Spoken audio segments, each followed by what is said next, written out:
played in the Dome before. I know they've renovated it since you were there.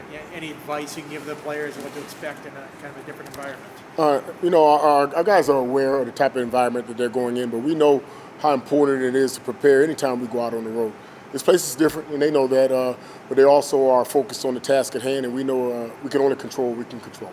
If the competitor inside of you should thrive in this kind of place. You like to go in these kind of places, and they have a pretty good environment, and we look forward to going in there. How's practice been for your group this week in terms of getting ready for the passing attack that Syracuse is going to bring? You know what? Each week we just try to attack the week the same, and that's to get better each day. And improve on the mistakes that we've had in the previous weeks, and prepare like each week is a new week and get better. So this week we know they're going to put the ball in the air. We know they pass the ball a lot, but we're going to make sure that we clean up everything that we have to clean up in the run game as well as the pass game, so we can be the best defense we can be. Coach Price said in terms of run fits and stuff at the second level, he thought the Georgia Tech game was one of your guys' better games. Do you feel like that was the case for your safeties? Absolutely. I think we knew how good Georgia Tech was on the ground, and we knew we had to put special focus on stopping the run game, and we did a pretty good job. We still have some areas that we could clean up, and those are the things that we have to improve on, because we know those are areas that the next team will see on film as well. So we're going to continue to work to get better each week, and that's our goal. When we talked to Jalen, I think it was earlier this year, he said, I was bound and determined not to come back the same player like that in terms of run defense. What have you seen out of him in terms of his growth and his all-around game? I've been pleasantly pleased with Jalen's play. He's attacked the offseason the right way. He wanted to be a better player this year and not come back the same player, and he's done it. In practice, you can see him being more physical. His coverage has gotten better. And I think we all have been pleased with how he's playing. He still can be better, and I'm going to push him to be better, but, he's accepted the challenge of being a better player each week.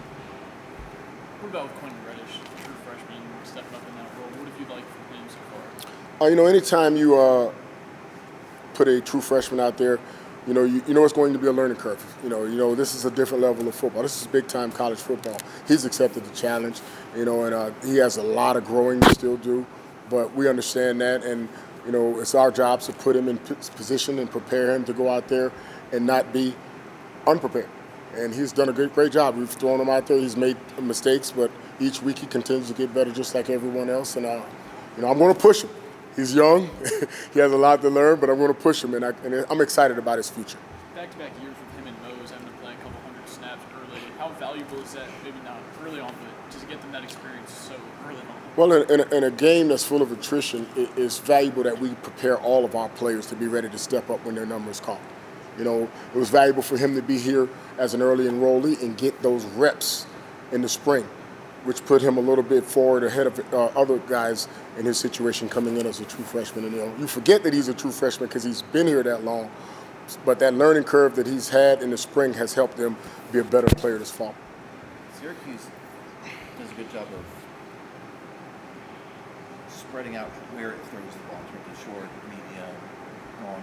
What is that? What type of stress does that put on a secondary to read where the throws are going and not let some pump fake short get beat?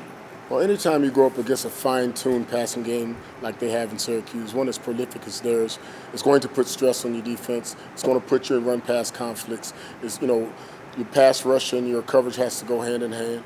You have to make sure you are fundamentally sound and not give up the deep balls, but also aggressive enough that they can dunk you all the way down the field. And they do a good job at that. It's up to us to execute the game plan and minimize gains and make plays when those plays are afforded to us. Anything else for Coach? Have you seen Moses' development this year?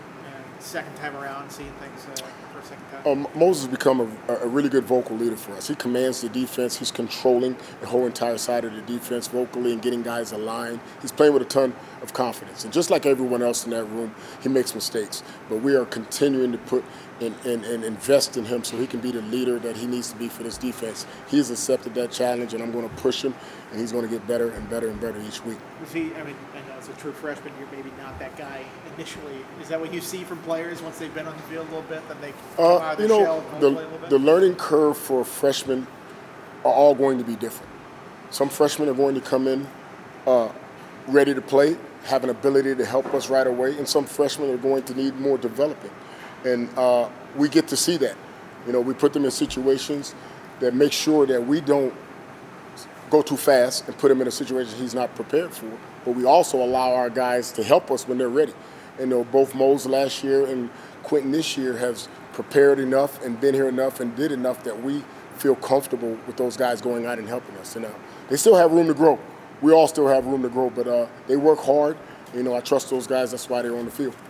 I know you don't coach him, but to see PJ go down like that, how disheartening was that? It seemed like he was right on the verge of kind of making an impact in certain ways on the field, too. You know what, man? PJ's battle tested, you know, and he's gone through some things, but he loves this game. He's going to continue to work, you know, and when it's his turn to get back out there and his number is called again, I'm sure he'll be prepared.